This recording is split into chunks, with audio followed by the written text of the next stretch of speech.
शहजाद चौधरी साहब, ये फरमाइएगा कि आज आकर जब गुफ्तगू हो रही थी इस हादसे के बाद, हमारे सामने आए तलाल चौधरी साहब भी आए, मुस्तफ़ा कमाल साहब भी आए, फिर अस्पताल इंतज़ामिया से उनके एग्जीक्यूटिव डायरेक्टर भी वहाँ पर हमें सुनाई दिए। इस पूरी सूरत हाल में जो उनका गुफ्तगू का अंदाज रहा सबका, सभी का ही, क्योंकि मुस्तफ़ा कमाल साहब पे तो लोगों ने तनकीद और एतराज़ भी शुरू कर दिया, एक बेहिसी दिखाई दे रही थी। क्या कहा जाए कि फेलियर की जिम्मेदारी क्यों नहीं लेते? जब आप बड़े बड़े ओहदे, पर्क्स एंड प्रिविलेजेस रख के बैठे हैं तो उस लम्हे में तो कम से कम उस एहसास के साथ अवाम के दरमियान मौजूद हो कि हमारे से गलती हो गई या नाकामी हो गई, हम यहां से पीछे हटते हैं। आयशा, मेरा तो इस महीने में, इस माह के अंदर ये दूसरी मरतबा मेरा दुख और दर्द मेरा जो है ना, ये फिर से सामने आया है। एक लाश इस महीने के शुरू में हमें उठानी पड़ी इसी पिम्स से, और वो मेरे मुलाजिम का एक खूबसूरत नौजवान 18 साल का बेटा था, जिसकी शिकायत पैदा हुई सर में तकलीफ की, दर्द की, और वो समझ नहीं आ रही थी उसको। एक दो दिन के अंदर, जाहिर है गरीब आदमी है, मुलाजमत करता है, तो मैंने उसको सजेस्ट ये किया कि तुमने ये पता नहीं कहाँ कहाँ पे धक्के मारेंगे, तुम इसको पिम्स में ले जाओ, कम से कम Pakistan institute of medical sciences. मेरे दिमाग में all India institute of medical sciences था, जो कि इस वक्त साउथ एशिया का या एशिया का शायद टॉप के मेडिकल कॉलेजेस और मेडिकल हॉस्पिटल्स और टीचिंग हॉस्पिटल्स में आता है। मैं पिम्स को भी ऐसे ही समझा था। मैं अपनी बेगम को भी पिम्स ही आज से 2-3 साल पहले, 2 साल तक दिखाता रहा, खुद जाके वहां पर पिम्स के अंदर। उस वक्त भी हालात देखे, लेकिन बहरहाल एक तरीका था, हम निकल जाते थे और जाके दिखा लेते थे अपनी बारी पे। लेकिन इस मर्तबा मेरा जाना हुआ इमरजेंसी के अंदर। उस बच्चे को इमरजेंसी में शामिल किया गया पहले 4 दिन। 4 दिन के अंदर ये फैसला नहीं कर सके कि उसको बीमारी क्या है। उसका ब्लड प्रेशर 110/70 था।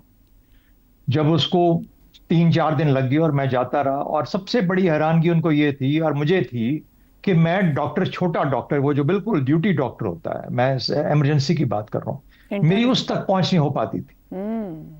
मैं उस तक नहीं पहुंच पाता था। फिर मुझे किसी को वहां अपना बताना पड़ा कि मेरा साबिका रैंक ये है, मैं यूं हूं, मेरे मुलाजिम है, ये है, मुझे उसके अंदर उसने बराए मेहरबानी, बड़ी मेहरबानी की मेरे ऊपर, और कहा कि अच्छा आप चले जाएं। And I was able to get in and speak. वो जो उस इमरजेंसी वाले डॉक्टर, कि जी उसका केस ऊपर गया हुआ, ऊपर कहाँ गया हुआ खुदा जानता है कहाँ गया हुआ। 6ठे दिन उन्होंने लाश हमारे हाथ में पकड़ा दी। उस बच्चे के जो किडनी सी दोनों की दोनों श्रिंक करके खत्म होकर रह गई। किडनीज का मसला नहीं था, पता नहीं क्या दवाइयां दे रहे थे, पता नहीं कौन उसका इलाज कर रहा था। 4 दिन दे कुड नॉट डिसाइड कि इसका करना क्या, यह है क्या। हाइड्रोसेफलस उन्होंने कहा, जो कि दिमाग के अंदर पानी होता। तो मेरी तो अपनी कहानी है इस अस्पताल की। मैं वो देख के हैरान रह गया, और उसकी वजह सिर्फ मेरे बड़े बाजियों के सामने आई। मैंने उस दिन महसूस किया कि मैं एक सफेद पोश हूं, और मेरा जो मुलाजिम है ये गरीब आदमी, उसको गरीबी की कीमत अदा करना पड़ रही है, मुझे अपनी सफेद पोशी का भरम रखना पड़ रहा है।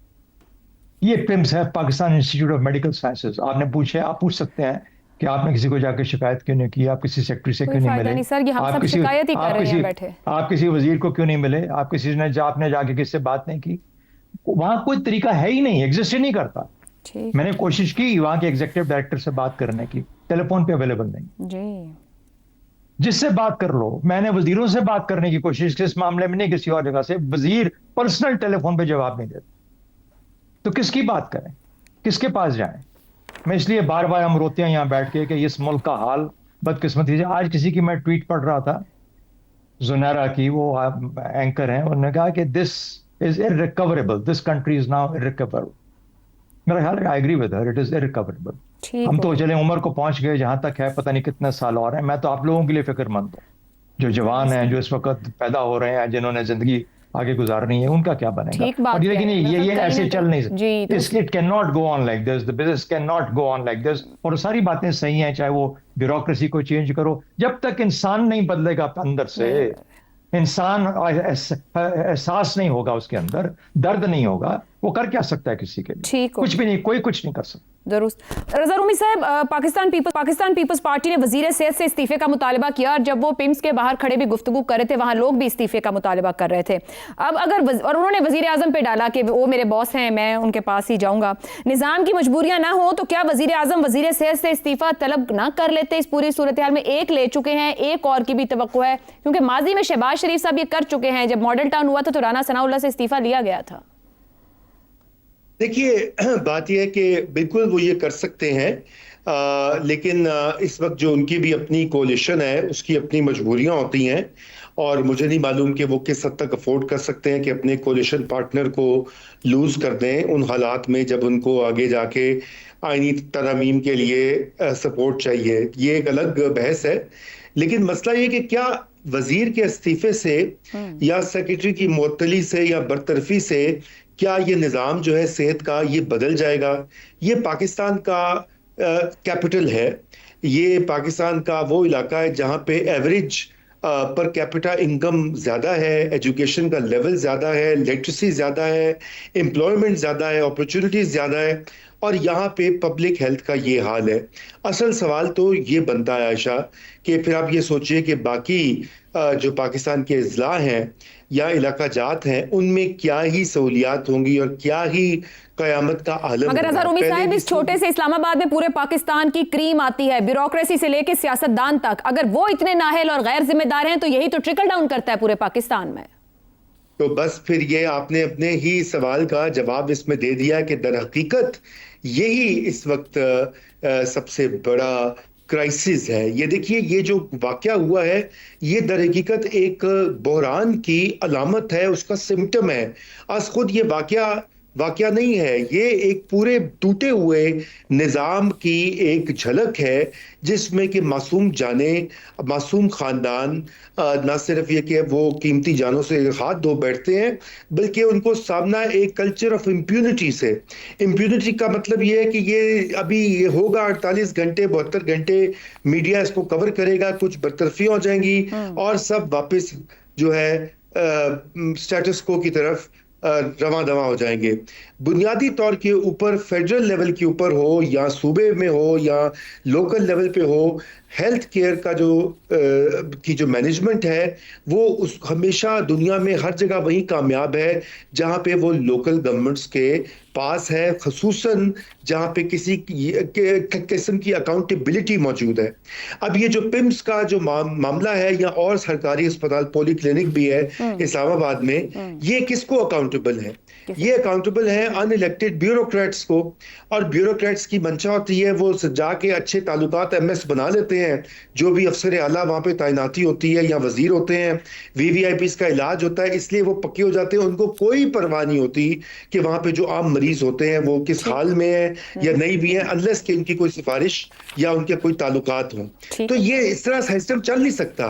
आपको एक अकाउंटेबिलिटी का कल्चर जो है वो उसको इसमें शामिल करना होगा, और वो तभी शामिल होगा कि इनकी मैनेजमेंट को डिसेंट्रलाइज किया जाए और एक सरकारी एडिशनल सेक्रेटरी या डिप्टी सेक्रेटरी के चुंगल से निकाल कर। मगर ये बहुत अहम सवाल आपने अकाउंटेबिलिटी का रख दिया है जो पूरे मुल्क में कहीं भी नजर नहीं आती। एक ब्रेक पे जाते हैं, यही दरख्वास्त है कम से कम किसी एक इदारे को ये सिस्टम हमें पटड़ी पर चढ़ा के दिखाए कि हम समझ पाए कि ये सलाहियत रखते हैं। आमिर अहमद खान साहब, पेशगी हिकमत अमली निदारद है, किसी भी सरकारी इदारे में चले जाएं हादसाती रद्द-ए-अमल नजर आता है, क्योंकि आपके पास कोई और ऑप्शन नहीं होती है आयशा। इसका ताल्लुक जो है ना वो आपके एटीट्यूड से है। मैं आपको याद दिलाऊं कि पाकिस्तान के अंदर शेख रशीद साहब गालिबन जो हैं वो रेलवेज़ के मिनिस्टर थे जबकि एक ट्रेन हादसा हो गया था, और उनसे जब सवाल किया गया था और यही सवाल किया गया था कि इतने लोग मर गए हैं जी, इतनी बड़ी ट्रेजेडी है, तो क्या आप इस्तीफ़ा देंगे? तो उनका जवाब पता क्या था? आज तक मुझे याद है कि मैं चला रहा था ट्रेन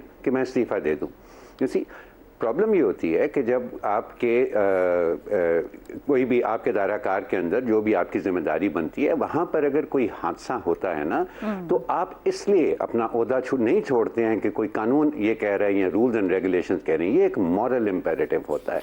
लेकिन अगर आप में इतनी गैरत ही नहीं है कि 14 नौमौलूद बच्चे मर गए हैं और आप फिर भी वज़ीर सेहत कहलाना पसंद करेंगे, तो अच्छा ये गैरत किसी को सिखाई नहीं जा सकती, ये एटीट्यूड का मामला है।